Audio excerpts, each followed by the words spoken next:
Yes, Mr Donnelly. Thank you, Commissioner. Commissioner, the next witness who I'll invite my learned friend to call is Ms Heang Forbes from ANZ. Yeah. Yes, Ms Brasnell. Thank you, Commissioner.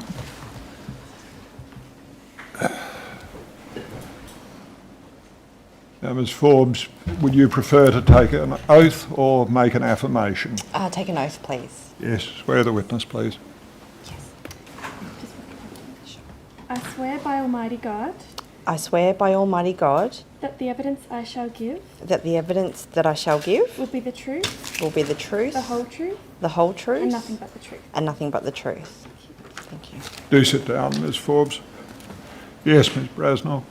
Thank you, Commissioner. Your name is Heang Forbes, Yes, it is. and your business address is 833 Collins Street, Docklands, in the state of Victoria. Yes, it is. And your current role is Pricing Operations Chapter Lead at ANZ Banking Group. Yes, it is. And Ms Forbes, you've received a summons to appear before the Royal Commission today, haven't you? Yes, I have. Do you have a copy of it with you in the box? Yes, I do. Thank Your you. Honour, apologies, Commissioner, I tendered that document. Exhibit 1.121, summons to Forbes. Ms Forbes, you've prepared a witness statement for the purpose of giving evidence to the Commission today. Yes, I have. Do you have it with you in the box? Yes, I do. I note for the Commission's purpose that that is document number ANZ.999.001.0025. Now, Ms Forbes, I understand there's a correction that you'd like to make to paragraph 58 of that statement. Yes, that's right. And if you just turn to that paragraph and let me know when you've reached it. Yes. In that paragraph, you wish to correct a typographical error. The date 15 January 2015 should actually be 15 January 2016. Is that correct? That's right. Could you make that change to the statement in front of you? Yes. And could you please initial that change? Now, Ms Forbes, with that correction, are the contents of your statement true and correct? They are. Commissioner, I tender that statement. Exhibit 1.122, witness statement of Ms Forbes. No questions for Ms Forbes, Yes. Commissioner. Yes, Mr Donnelly.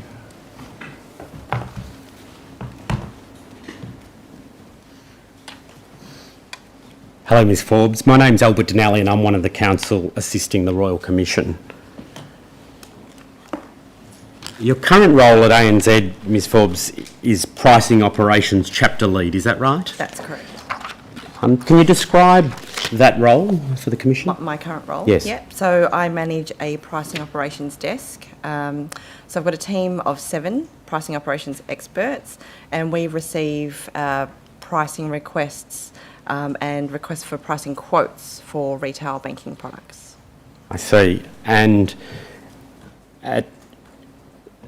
I'll come in a moment to the subject matter of your statement, but at the relevant time, and when I refer to the relevant time, I'm referring to a period at the end of 2014 and the start of 2015. And you were a product manager for assured and overdrafts in personal loans and overdrafts between October 2014 and January 2016, is that right? Yes, that's correct. And can you describe, for the assistance of the Commission, what that role involved? So as a product manager, I was responsible for 4 products, so ANZ Assured, $500 and $1,000 limit, the permanent overdraft and the temporary overdraft. So the key focus of a product manager is to make sure that the product operates the way it's intended, that the processes are working the way they should, our frontline staff members are able to understand the product, understand its features, and also responsible for fulfilment of the product and making sure the processes work well. And does that involve marketing of the product as well? We work with a marketing team, yes. So as part of that, you work with a marketing team who market relevantly the overdrafts? That's correct. Now, your witness statement has been prepared, of course, to deal with an overdraft product called the ANZ Assured Overdraft Facility, and certain pre-approved offers for that facility in 2014 and 15. Yes. You had your evidence is that during that time you had responsibility for two particular products, and that is the ANZ Assured $500 overdraft and the ANZ Assured 1,000 overdraft limit. Is that right? That's correct. And can you explain how each of those, or perhaps we can start with those facilities, how do each of them operate? They're essentially identical with the exception of the $500 and the $1,000 limit. So it is an overdraft that is an arrangement with the customer that is attached to an eligible ANZ account for the amount of either $500 or $1,000. So customers had to have an eligible ANZ account, and then if they had this product on top of it, they could essentially go into debt to the bank, either $500 if they had the $500 or $1,000 if they had the $1,000. Is that correct? Yes, it would be attached to their eligible ANZ account. Now, in your statement, you say that it's intended to operate as a safety net to cover customers' small and temporary cash shortfalls. Is that right? Yes, that's correct. And you also say that it's not designed to be used for a specific purpose or draw down and paid back over an extended period of time. Is that right? Yes, that's correct. What's the difference between this sort of overdraft facility that we've been referring to and what's called the informal overdraft facility that ANZ provides customers? It's my understanding that an informal overdraft facility is not a pre-arranged overdraft facility. That's essentially the extent of my understanding of an informal. It may assist if I can take you to ANZ.800.255.7852.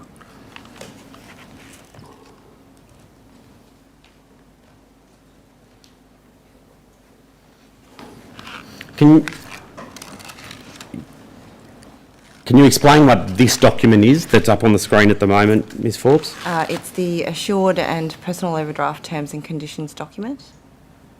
I think you've got the screen beside you, which I hope is easier to read for you. And if I can take you to 7860 of that document.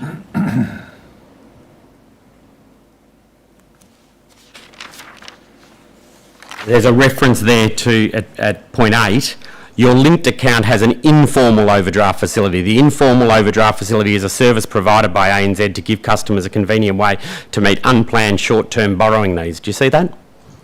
Yes, I do. How's that different to the products that we've been referring to, Ms Forbes?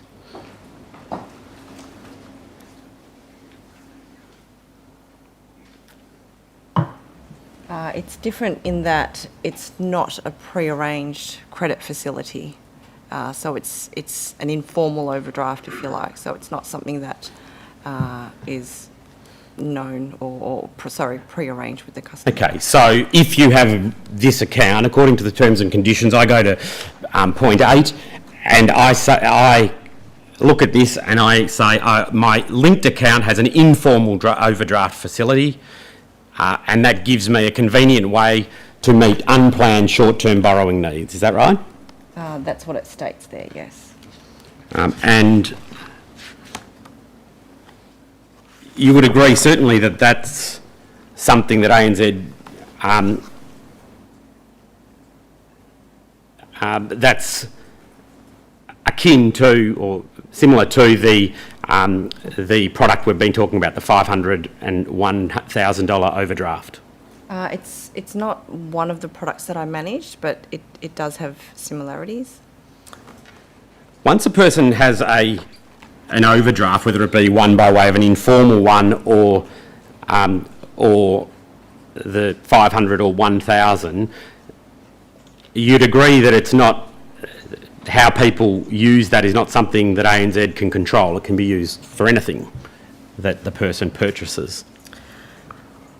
Yes, the intent of the assured overdraft is to act as a safety net and to provide cover for short-term, discrete instances.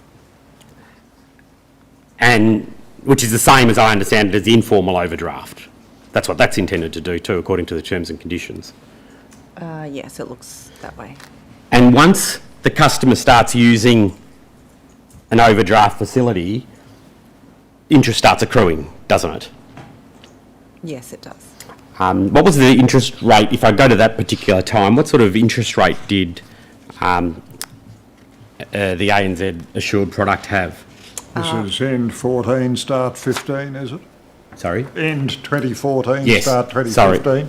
Yes. From memory, it was about 17%. And was there also an annual fee that was required to be paid in monthly instalments? On the ANZ Assured, yes. Yes, there was. And for that relevant period, 2014, 2015, ANZ was sending out unsolicited, or sent out some unsolicited, that is, they weren't requested, pre-approved offers for either the 500 or the 1,000 assured overdraft. Is that right? Yes, it did. And you say in your statement that you sent around, ANZ sent 330,000 of those, is that right? In 2014? Yes, so in my statement, it mentions that for the year 2014, 330,000 odd assured offers were sent out. Do you know how many approximately took up those offers? I would have to check my statement. It's about, and it's not a memory test, but at paragraph 68, you say that 2,992 ANZ assured facilities were taken up in the period between 10 November 2014 and 27 February 2015. Do you see that? Yes, I do. And that's right, is it? Yes, that's correct, for that time period. And when did ANZ stop sending these pre-approved offers? The pre-approved offers ceased in January 2015. So the last letters were sent out on the 27th of January.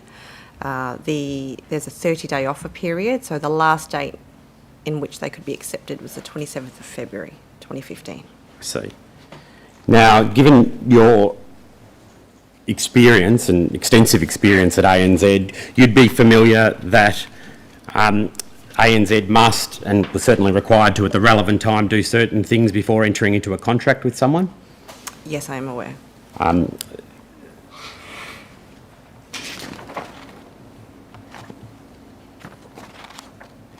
Those obligations include making reasonable inquiries about a customer's financial situation, Yes. taking reasonable steps to verify that information, and making an assessment whether the credit contract, here an overdraft facility, would be suitable or unsuitable for the customer. Yes. Now that comes from, as you know, the National Credit Act. I might call that up briefly, RCD.0022.0001.0001, and go to page 0099.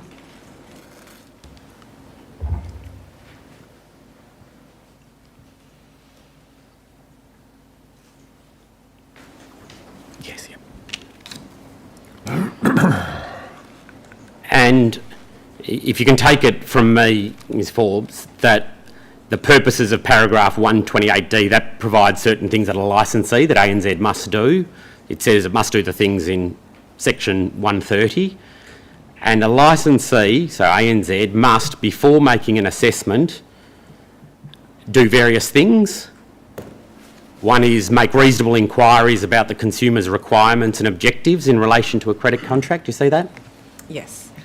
And you understand that means that there must be inquiries made by the ANZ in relation to what the consumer requires for the credit contract, for the purposes for which the consumer requires the credit contract.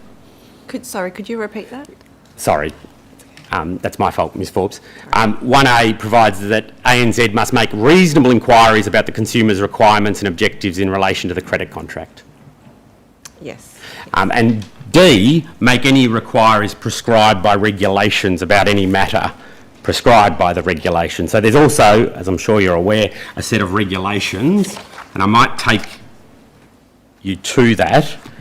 It's RCD.0022.0002.0001.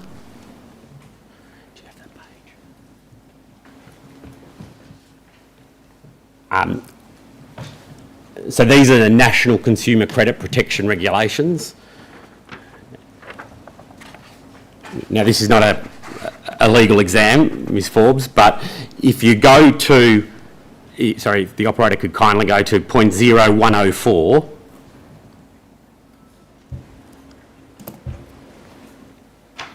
you'll see there that for the purposes of paragraph 131D of the Act, that was what I took you to before, a licensee must make reasonable inquiries about the maximum credit limit that a consumer requires. Do you see that?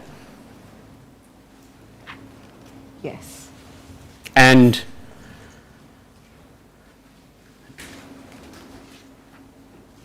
that suggests that, relevantly, ANZ must do that thing, doesn't it? According to that. Yeah, well, it doesn't say only if ANZ thinks it might be relevant. There is mention of reasonable inquiries there. Yes, so must make reasonable inquiries. So that, or would you agree with me that it means that licensee must make some inquiries and those inquiries must be reasonable? Yes, that's what it states. And so you're, it's not intended, as I said, to be a law class, but having taken you through that, none of that comes as a surprise to you, does it? You're familiar with those obligations? In preparation for the Commission in this hearing, I have made myself aware much more closely to the obligations, yes. Thank you. And maybe I can take you to the ANZ's credit card, which basically mirrors these obligations. They're part of your statement. ANZ.800.077.0106.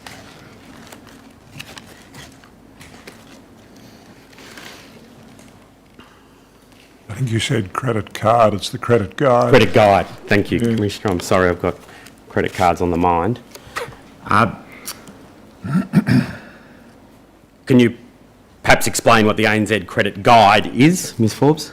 It's something that's handed out to customers when they do take up a credit product or a product, and it's intended to outline information about credit. I see. Yeah. If I could take you to point 0107, so the second page. And you'll see that there's a heading, our obligations before providing credit to you. Mm-hmm. We are prohibited by law from providing credit that is unsuitable for you. Do you see that? Yes, I do. And you see that it says, in the section that follows, this means before we provide you credit, we must make an assessment that you can meet your financial obligations under the credit contract without substantial hardship and the credit meets your requirements and objectives. Do you see that? Yes, I do. Now, relevantly, can I take you to this? It then says to help us to make this assessment, we will, first dot point, make inquiries about your financial situation and requirements and objectives that we believe are relevant to the credit you are applying for. Do you see that? Yes. If you remember what we were talking about before, it seems that refers to something that wasn't in the provisions we looked at. That is, it doesn't refer to that we believe are relevant. Do you see the distinction between what's there and what was in what I showed you before? Could you repeat that? I'm sorry. Do you notice that it says that we believe are relevant to the credit you are applying for? Yes. That language wasn't in the sections I showed you, was it? Not in the exact words, no.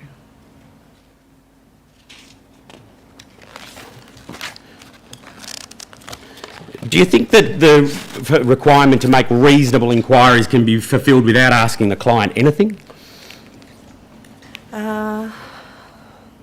It's a broad question. I suppose it depends on the circumstances that are in play. So it says that, so you agreed with me before that broadly I shouldn't be broad, I withdraw that. You agreed with me previously that there's a requirement to make reasonable inquiries before a credit contract is entered into, reasonable inquiries as to what the purpose of the contract is. Do you recall that? Yes.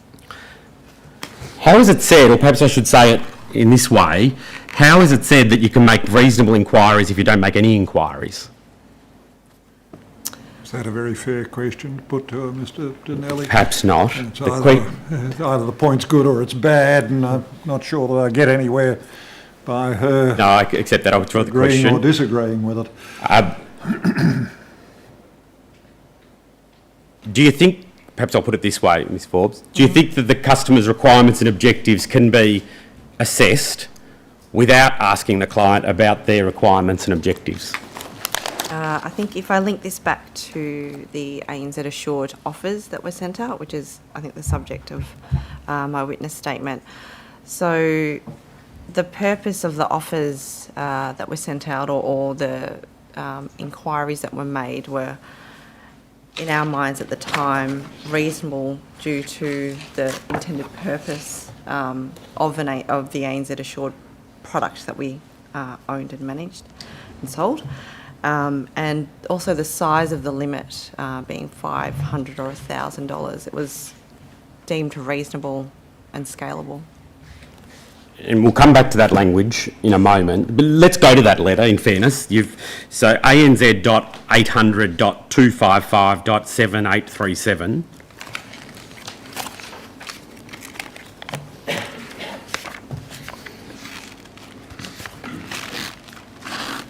Is this one of the... There's a number of examples, and I might take you to a couple of them, but this is one of the ones that you had in mind.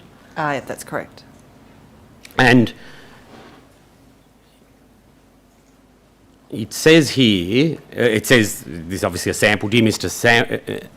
Sample, then the first paragraph is, based on our assessment of your ANZ accounts, we would like to offer you an ANZ assured 500 credit facility with no application fee and a low monthly fee of approximately $5. Do you see that? Yes. And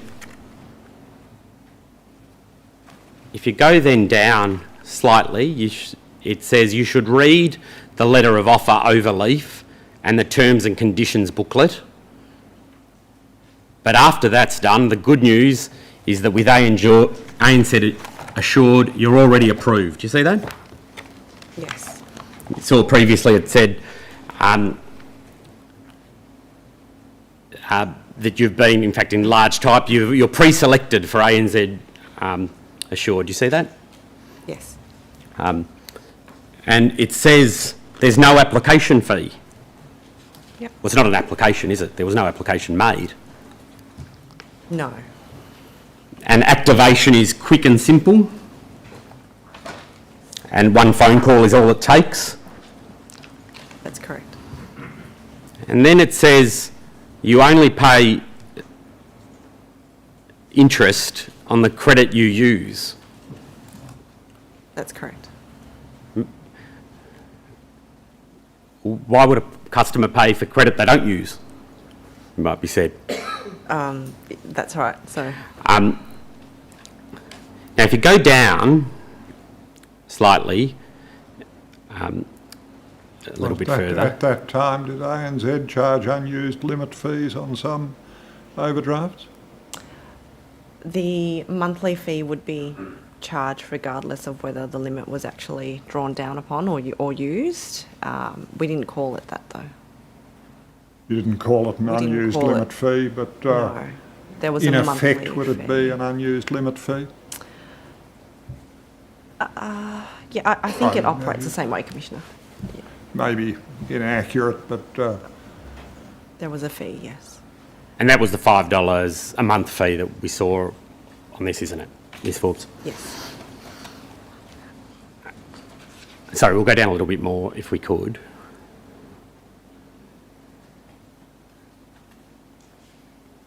You see here it says, and I might, in fairness to everyone being able to see that, it says, we have read the ANZ assured letter of offer. And then the next thing is,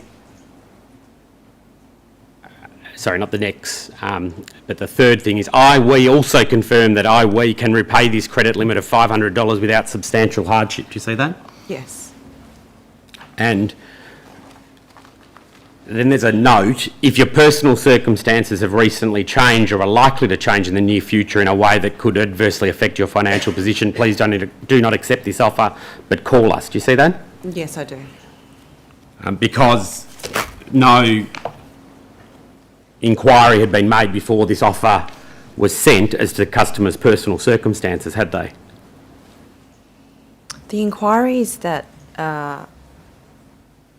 led to a customer being sent a pre-approved offer covered off a number of different elements that ANZ had information about.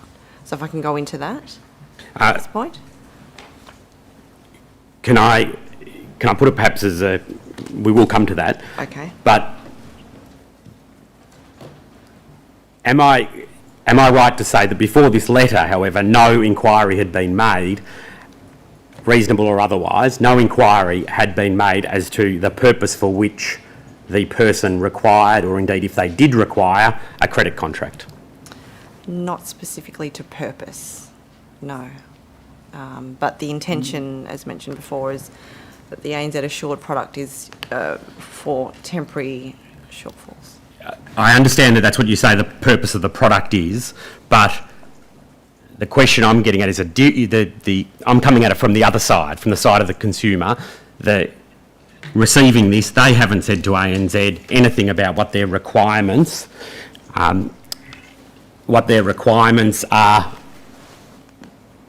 for a credit contract, have they? No.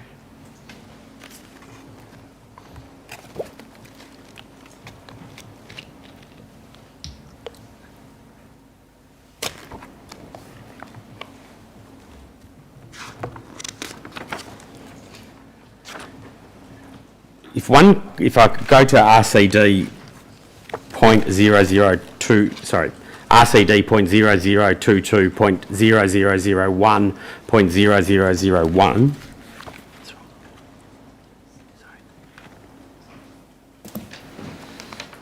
Sorry, I think I've given the wrong. Sorry, I've taken you to the wrong thing. Excuse me, Ms Forbes.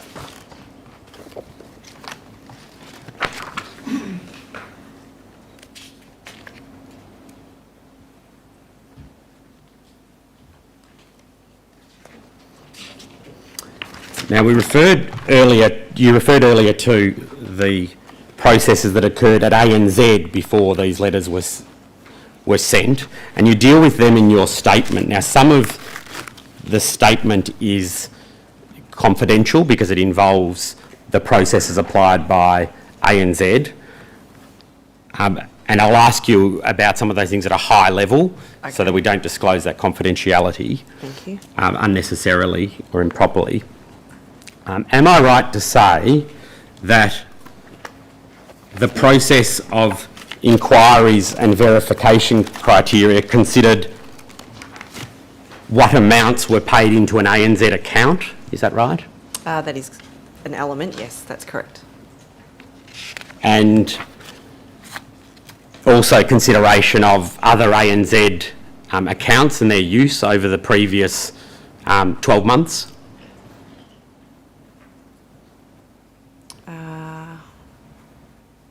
Yes, yeah, I believe the 12 months. I'd have to confirm that though. I think there's. I'm sorry, Ms Forbes, you dropped your voice. Oh, I apologise. Yeah. Just can you give me the answer you gave again? I'm sorry. Sure.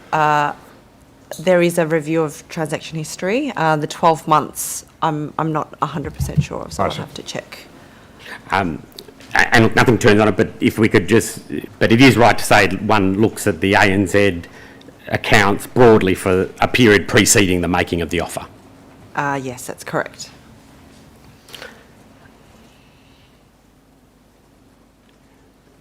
But in so doing, there's no reference to any other financial information that might be relevant to the person other than their ANZ history, is there?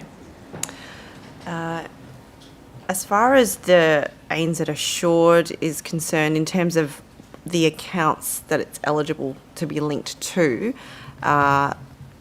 it's not able to be linked to the ANZ Basic account, or if the customers, or at the time as part of the ANZ Saver Plus program. So those accounts are used and sold to customers who are receiving Centrelink benefits or benefits, if you like. So it does, I think, So look it's at those circumstances. So it's your evidence that the people who get offered these, or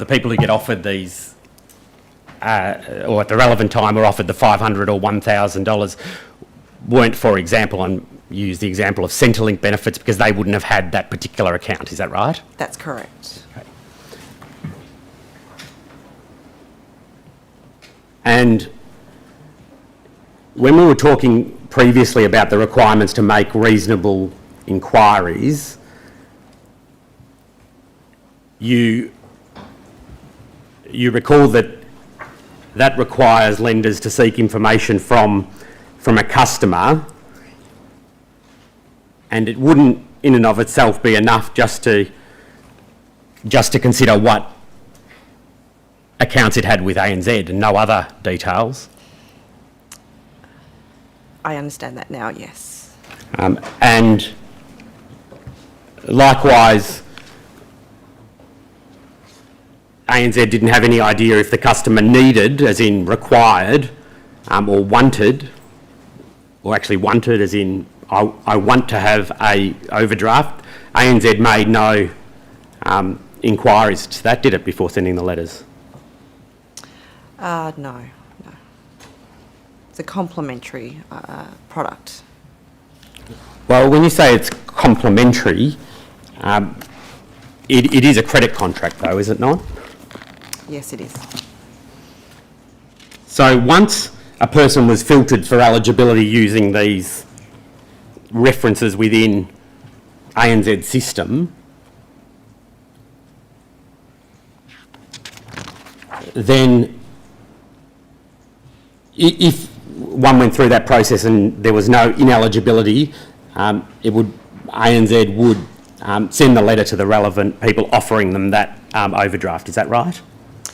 There was also an element of transaction inquiry that we mentioned before. Yes. So are you including that in that process? Yes, there is, and again, without delving too deeply into some matters that ought not be disclosed, but there was consideration of amounts that had gone into ANZ accounts.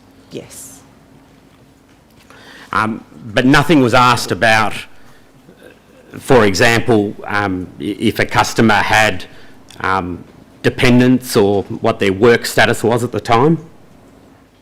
Not for the offers, not at the time, no. Nothing about any potential changes coming up in their lives, if they were ill? Apart from the statement that we saw at the bottom of the activation form. See? In fact, is it a fair summary of paragraph 38, without disclosing its precise terms, that what you were considering was the creditworthiness of the person insofar as their ANZ accounts is concerned? Yes. And not the customer's needs or requirements? No, that's correct. Now, once the offer's sent, so the pre-approved offer is sent, if someone responds to accept it, am I right to say that the only check that is then placed on it is or there's two checks I should say, in fairness to you, that once they communicate their acceptance, ANZ staff would first check if the offer had not expired? That's correct. So if the offer had not expired and it was still capable of being accepted, it would be accepted, save and except that you say that if there was a hardship flag on the customer's account which would prevent the product from being activated, that would prevent its acceptance. Is that right? That's correct.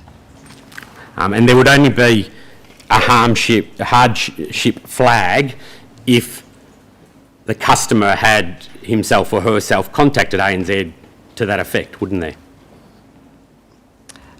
That's correct. So in the time between the offer having been sent through to when they chose to accept, if that flag had been loaded in that time, it's to make sure that we don't load the limit or activate the limit. I see. For the customer. But otherwise, the check that is done is just to make sure that the expiry date of the offer hasn't expired. That's the first check. Thank The you. two. Now, I'm right in saying now, and you give some evidence about this, that the application form for overdrafts has now changed. Is that right? Yes, that's correct. And in fact, a question that's asked is, usually we suggest ANZ Assured to provide cover for temporary unexpected expenses arising on your eligible account. Is this what you are planning to use the ANZ Assured for? And the customer is given the option of answering yes or no. I don't have it in front of me. but If I you go to think they have paragraph words. 71A of your statement, you've probably got a copy there and it's up on the screen. 71.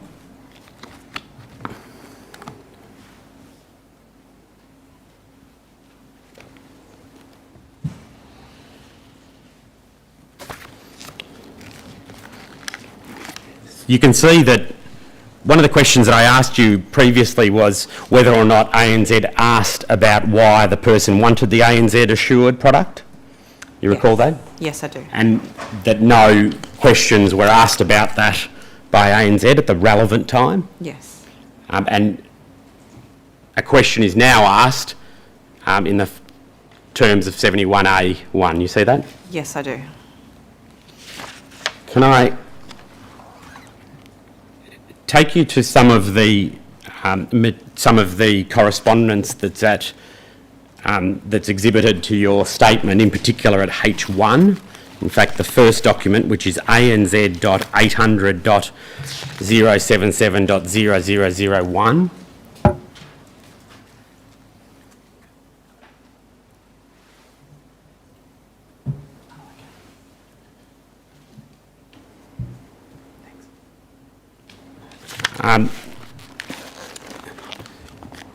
Have you seen this letter before? I have.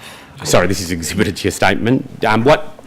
This letter is a letter from ASIC to ANZ about this, the ANZ Assured product. Do you see that? Yes.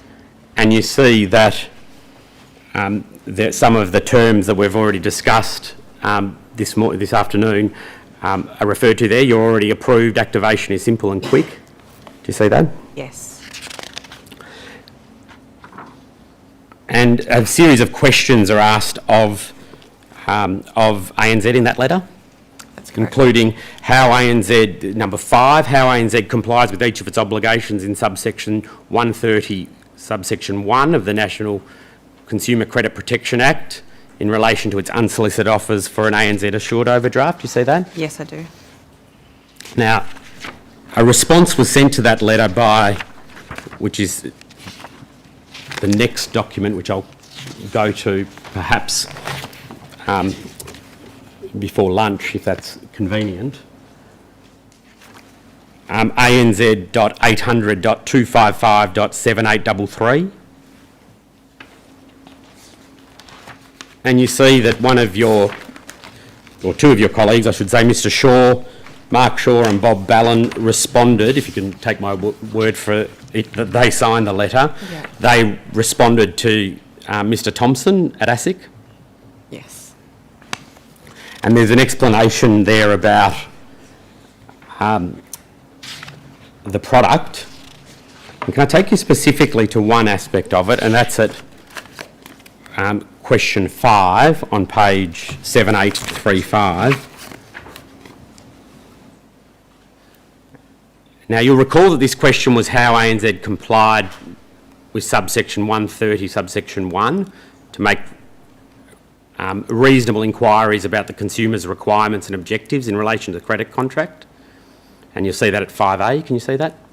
Yes. And the answer that's given is an ANZ assured overdraft is a small line of credit which may be used for a wide range of reasons with no particular purpose. Do you see that? Yes, I do. That doesn't really answer the question, does it?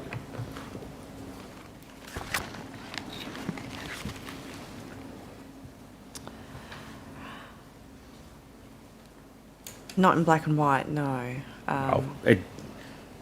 In neither black or white nor any other colour, it doesn't answer the question, does it, Ms Forbes?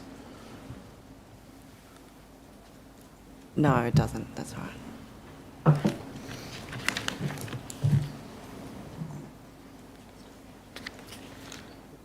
Commissioner, is that a convenient Certainly. time? Ms Forbes, we'll have to ask you to come back after lunch if you can be back in time to resume at 2 p.m. Adjourn until 2 p.m.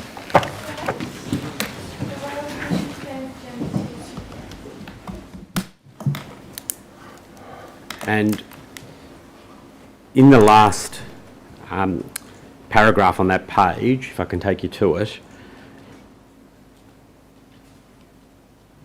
it says ANZ's position. If we go down to the third line, it's put the requirement to make inquiries into the consumer's requirements and objectives would be limited. Do you see that? Yes, I do.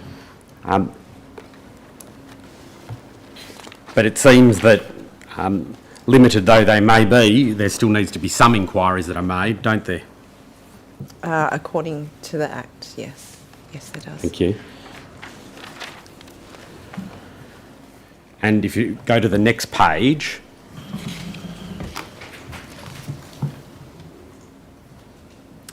and it's the second paragraph,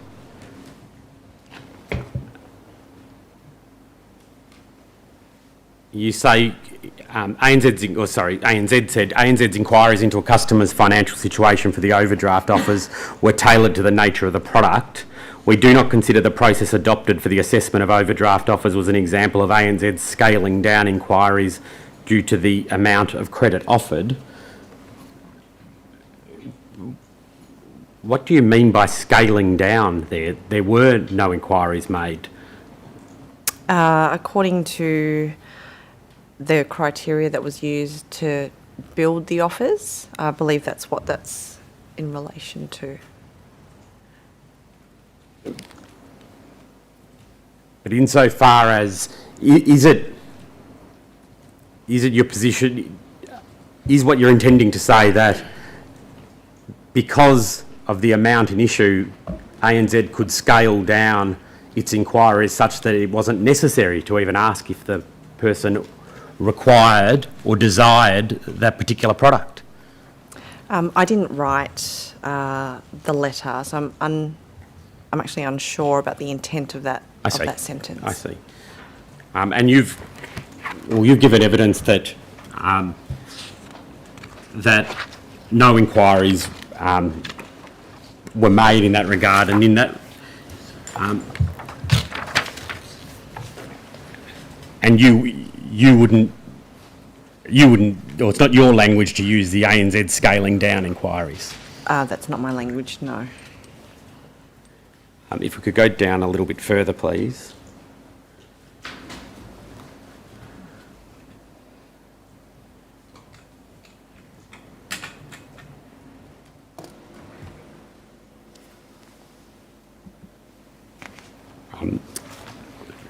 That's fine. I might take you, if I may, to another piece of correspondence briefly. That is ANZ.800.255.9420.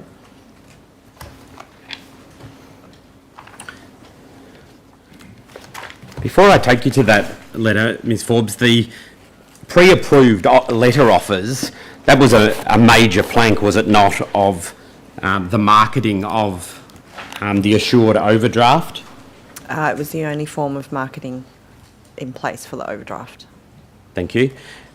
So the sending of these letters was important, was an important way for the bank to increase the uptake of this particular product. It was the only way that we did market the product. I see. And on the second page, you said, ANZ sets out, if I go to the next page, or sorry, the third page of this document.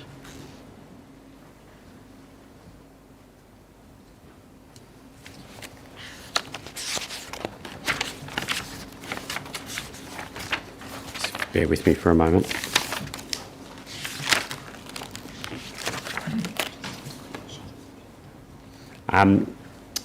Do you have a copy of your statement before you? I do, yes. I'll have to take you to it because unfortunately there's some confidentiality on this. Maybe it's the third page actually. So 0003, please.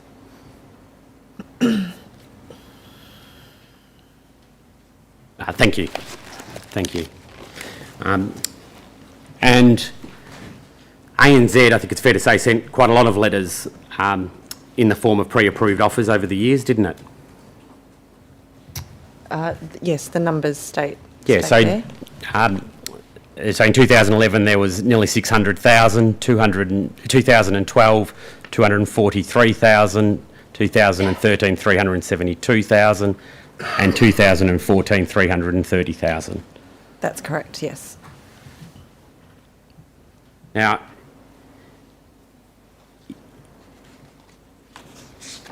in a later letter, you identified how many of those offers were actually accepted. So that's ANZ.800.077.0011. In fact, I'll wait for that to come up. Sure.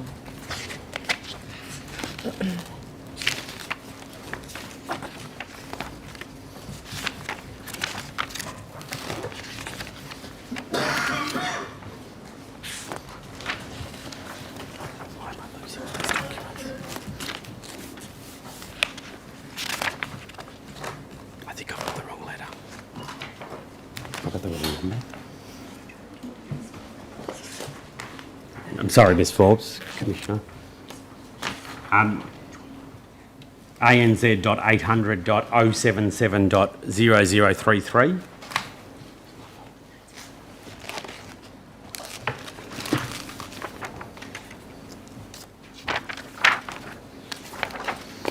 This was in response to a notice that you had received from ASIC under Section 49 of the Act, which enables certain questions to be put to licensees.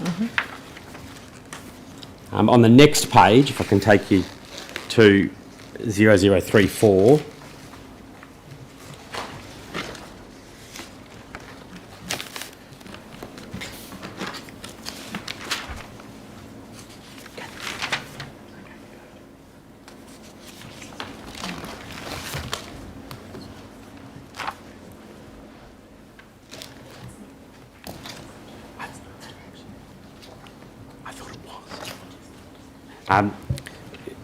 During the course of the relevant period, that is 10 November 2014 to 27 February 2015, is it right that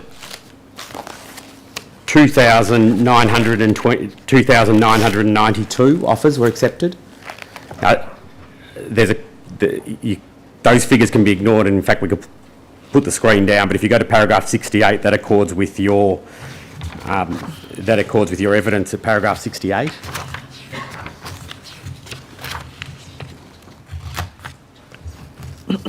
Yes, that's correct. And that, however, was for a period of approximately 3 months, or 3.5 months, perhaps. Months, yes. Now, you say in your evidence that it's not possible to definitively determine which offers were activated as a direct result of the customer accepting a pre-approved offer. That's correct.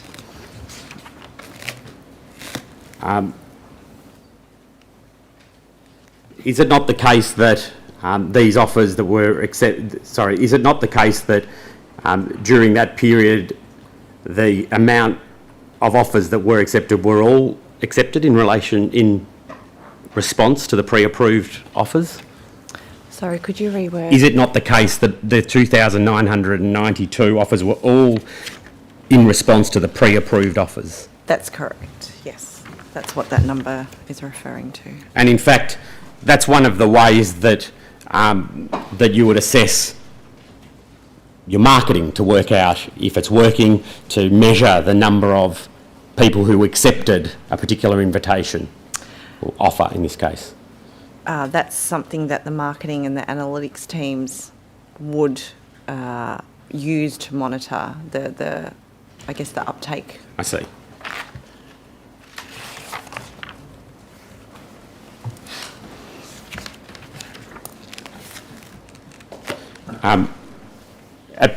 You go on to say that during your time as a product manager, the pre-approved offers typically had a low levels of acceptance.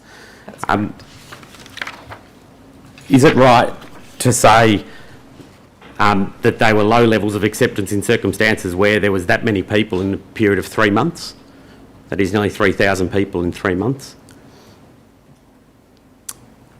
I think the low level of acceptance is referring to the numbers, purely the numbers, so what was sent out and then what was activated. There wasn't a target success rate or a acceptance rate. But as you said, that was the only form of marketing that was used in respect of that particular product. That's correct. And I take you briefly to ANZ.800.255.8729.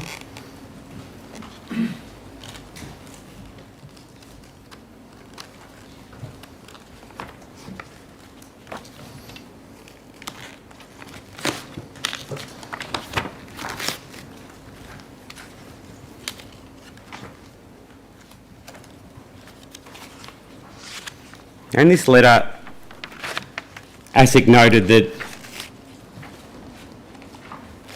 if ANZ had complied with its obligations, ANZ might have found that the product was unsuitable for some customers, or it may have ANZ may have provided them a lower limit. Yes, that's in the letter, yes. And ASIC, well, that first of all, as a proposition, sounds reasonable, does it not? If ANZ had asked if people wanted this product or desired this product and had regard to their particular requirements, ANZ might have found that the product was unsuitable for some of those customers. Yes, that's... Might have, for example, instead of $1,000 said, oh, well, actually, for this particular person, $500 is more appropriate.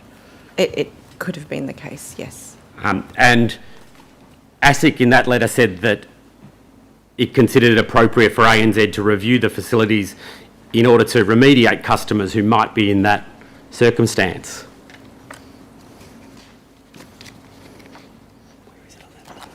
I'm not Sorry, sure that's I on might that page. to ask to go to the next page. They can put them next to each other. Is it possible to put them next to each other, please?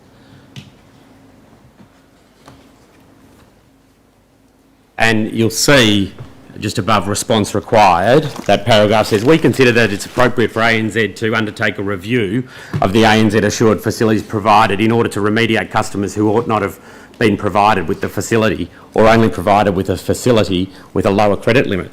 That sounds pretty reasonable too, does it not, Ms Forbes? Yes, I can see that there, and yes. And then there's a response given on behalf of ANZ at anz.800.077.0172.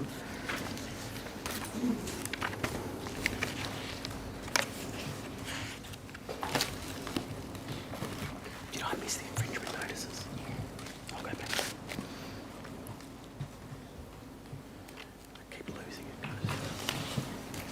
And on the second page, again, I'll ask, thank you. I think it might be the third page actually, 0174.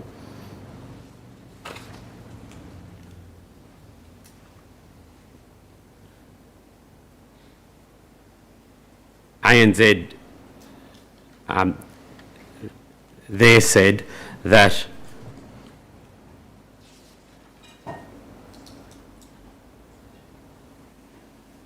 ANZ is not clear on the basis of such a remediation program. Sorry, maybe I can start. ASIC has asked ANZ to review the ANZ assured facilities for the purpose of identifying and remediating customers. Do you see that? Yes, I do. Who ought not to have been provided the facility or ought to have been provided with a lower credit limit. ANZ is not clear on the basis of such a remediation program. And then they go on to explain some of the changes that have been made. And then, however, notwithstanding our view of previous processes, ANZ would like to meet with you to seek to further understand ASIC's concerns and why ASIC believes a remediation is required. Do you see that? Yes, I do. And did that meeting occur? I'm not aware of whether a meeting had occurred. I was not in the role at that time. I see. The next thing that you refer to in terms of chronologically in your materials is a letter dated the 10th of January, and you referred to that in your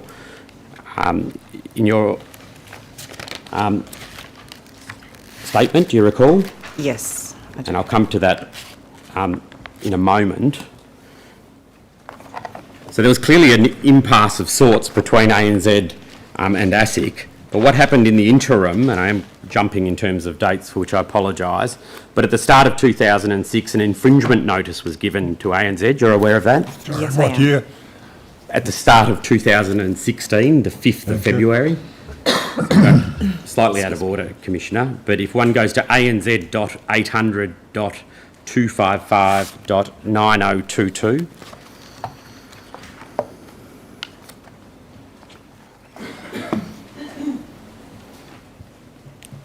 and you'll see that this notice was given to ANZ, an infringement notice, which set out that, and the third paragraph, during the period 10 November 2014 to 27 February 2015. That's the relevant period, isn't it, Ms Forbes? Yes, it is. And there's then reference to you engaging in conduct contrary to section 128. We discussed that section and I took you to section 130. Without, and the final words, without pursuant to section 128 having made the inquiries and verification in accordance with section 132 of the Act, in particular regulation 28JA. Do you see that? I do, yes. And there were 4 infringement notices in that form, weren't there? I believe Oh, there you were take the, 5.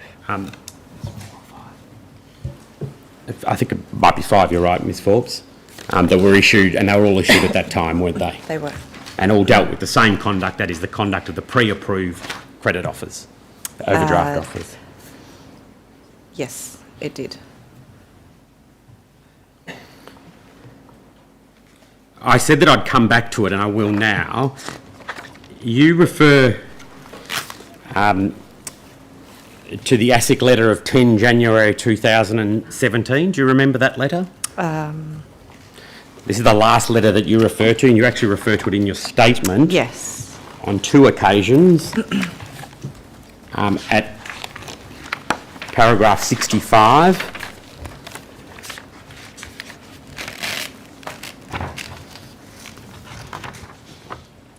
So in your statement of paragraph 65, you say on about 10 January 2017. Do you see that? Yes, I do.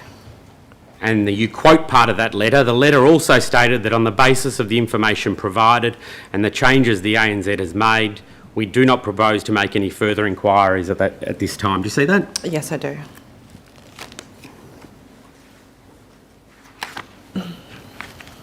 And you repeat that, if you go to paragraph 73,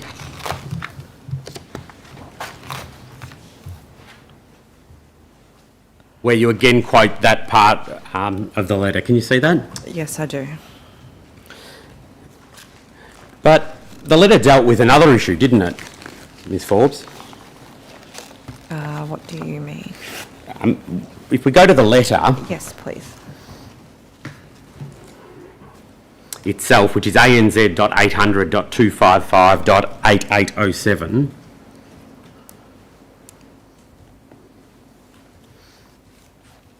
you've, in your witness statement to this commission, referred to the last substantive paragraph there on the basis of the information provided.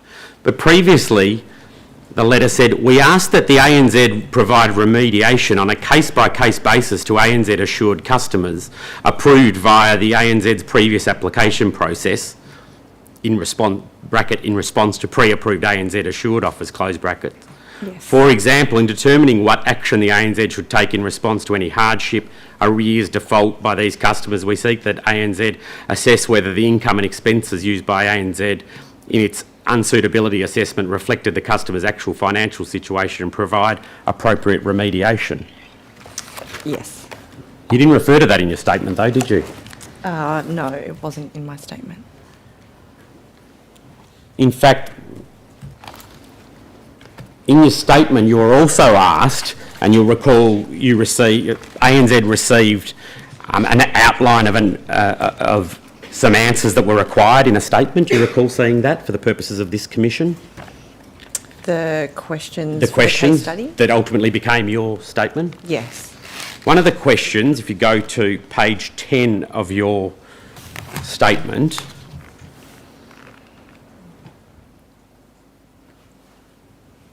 I'm sorry, I'll have to go to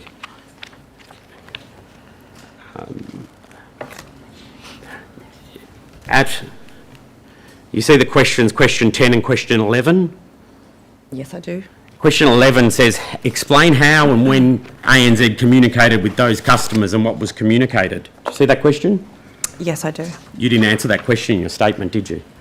No, that wasn't addressed in my statement. I'm sorry, Ms Forbes, you'll I'm have to sorry. repeat your answer. What was your answer? No, I didn't address that in my statement. Yes. That's because ANZ has never communicated with any of the customers affected by these pre-approved offer letters, has it? If I can refer to my answer to question 10, if that's okay. The response there is that we haven't been able to readily identify the number of customers who have been impacted by our failure to inquire about a maximum credit limit. The information that we do hold with respect to hardship and complaints information is very difficult to link back the failure to inquire about a maximum credit limit back to any hardship or any collections activity experienced by the customer, unless it's specifically advised to us. Okay. Have you told ASIC that? I don't believe, I'm not aware of any communications to that effect to ASIC. And you'd agree with me that if that's the case, there haven't been any inquiries made, for example, of even the 5 people who were subject of the infringement notices? I'm not aware of any inquiries of the 5 people. ANZ hasn't monitored whether people who were offered these pre-approved offers and accepted them are constantly in arrears or paying huge sums? I'm not aware of any monitoring. And in relation to the ones the subject of the relevant period, or in fact any of the pre-approved offers that have been given? No, I'm not aware of any monitoring. And those, so I referred to the people who were subject to the infringement notices. Were they ever remediated, those people? Not to my knowledge. It is ANZ's position, is it not, that there ought be no remediation, is that right? I'm not sure about ANZ's position on this. We do have hardship teams and teams that do hear from customers and are able to deal with any such situations as they arise. Yep, go, tell me. Would you want to go to this one, is it?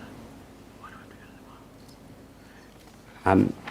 In fact, if I can go to rcd.0001.0035.0088.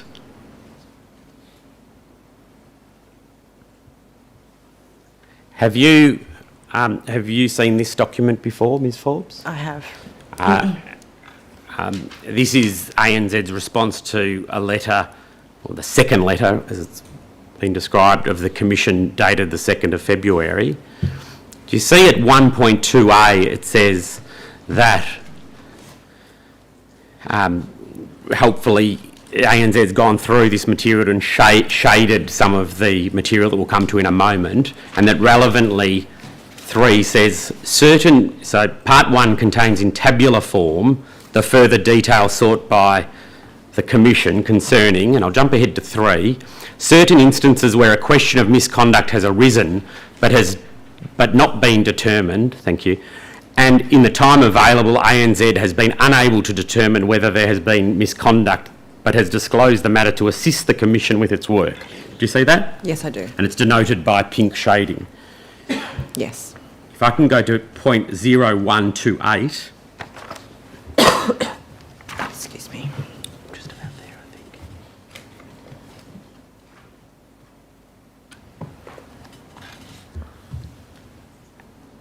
And item 153, perhaps if that could be expanded, Mr. Owen. And this is what we've been talking about this afternoon, isn't it, Ms. Forbes? Yes, that's correct. That's right. Yes. And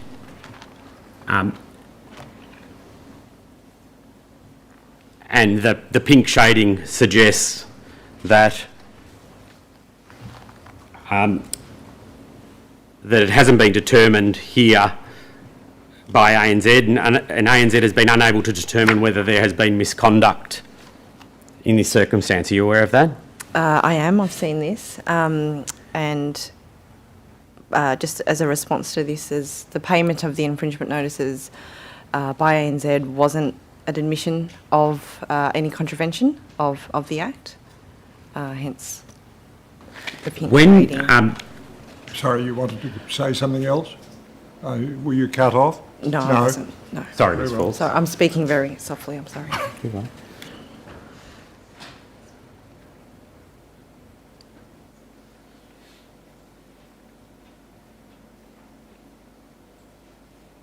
You're aware that that ASIC asked ANZ on numerous occasions about remediation, didn't it? I recall 2 occasions from memory. And in fact, there was a response to that, to the letter. That's the last letter in Exhibit HF1, so the letter dated the 10th of January. Are you aware that there was a response to that? I don't believe I've seen that, no. And, well, I'll show you. Okay. It's ASIC.0012.0003.1696.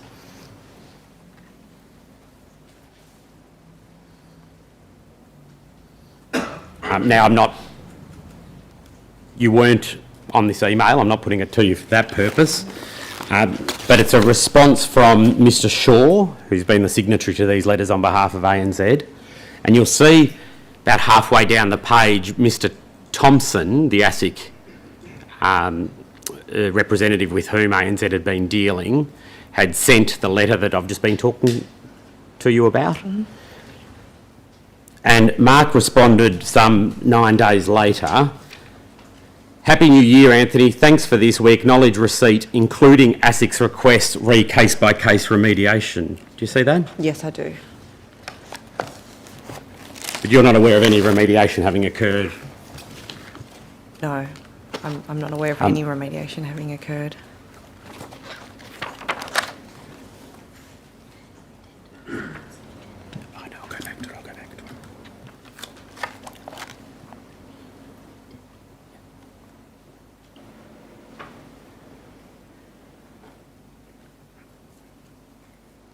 You didn't put this email in your statement, did you? No, I didn't.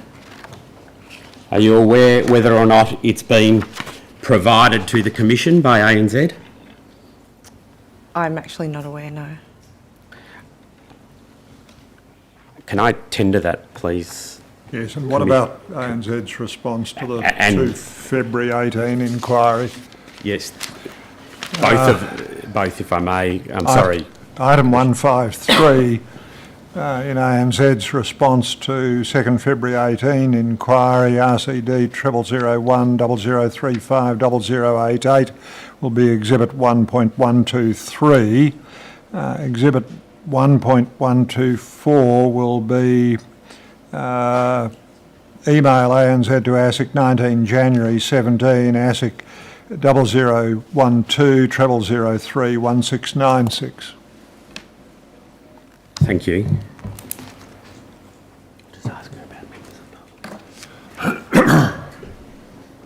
about so you're not aware of any further communication from ANZ to ASIC? No, I'm not.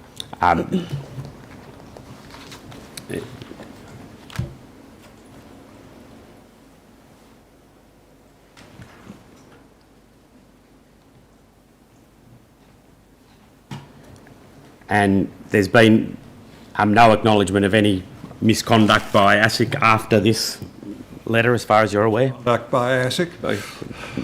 You asked Conduct. whether there was acknowledgement of misconduct by ASIC. By ANZ, I'm sorry, thank you, Commissioner. That's right. Has there been any acknowledgement of misconduct by ANZ after the 19th of January 2017? Not that I'm aware of, no. That's it, yeah. No further questions, thank you, Ms Forbes. Thank you, Mr Dinelli. Does any party other than ANZ seek leave to cross-examine Ms Forbes? Yes, Ms Brasnell. No questions, Commissioner. Ms Brasnell, you don't answer this if it will embarrass you, but at the moment I'm left with a question which this witness could not answer about whether Exhibit 1.124 had been produced by ASIC. Now, that may be a matter that you want to take on notice. It may be a matter that you don't want to answer at all, but I simply note that a question was asked, this witness couldn't answer it. So, Commissioner, just to clarify, produced by ANZ rather than ASIC? not produced by ANZ. If I said ASIC, I'm falling for the trap Mr Dinelli did. Thank you, Commissioner. Noted. Yes, thank you. Very well, thank you, Ms Forbes. You're excused further attendance.